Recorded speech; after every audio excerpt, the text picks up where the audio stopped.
Hi, Miss Gretchen. Can you tell me about yourself? Good afternoon. My name is Rachel de la Peña Sanson. I'm 30 years old. I live in Baliwasan Builder Drive, Zamboanga City. I'm a single mom.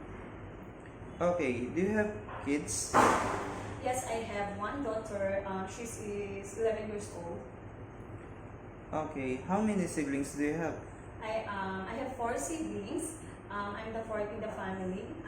The eldest is twin, one sister, one brother, and then my second brother and me and the youngest. Okay, tell me about your educational background. I'm a 4 years graduate with bachelor degree, um, majoring in food technology. Okay, do you have work experience abroad? Yes, I have work experience in abroad. I worked in Dubai 4 years in fast food harvest. I finished my contract, and here in the Philippines, I work as a household worker, like cleaning the rooms, doing the dishes, and washing the clothes, and also cooking. Okay, how would you describe yourself?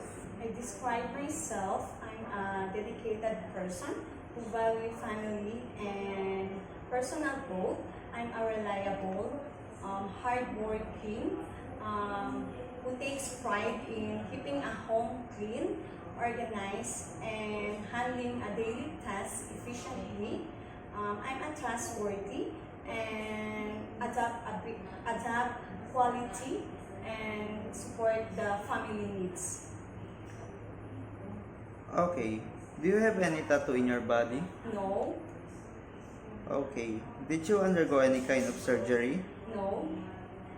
Okay, why do you want to work abroad? I want to work abroad to give a better future for my family and also for my child. Okay, are you scared of dogs and cats? No.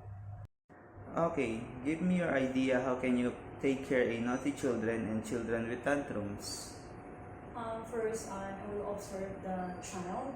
I will talk the child with a calm voice, and I will read some story that I will say that if the bad person it's not good, I will explain it well to them that if they will become a naughty, that was not good. Okay, what is your message to your future employer?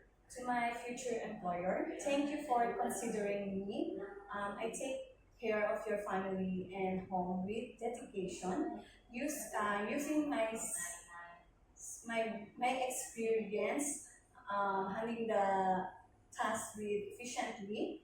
My goal is to support your family while building to a better future with my own child. Um, I look forward to being a part of your home, and I promise to follow your rules and finish my contract. And thank you.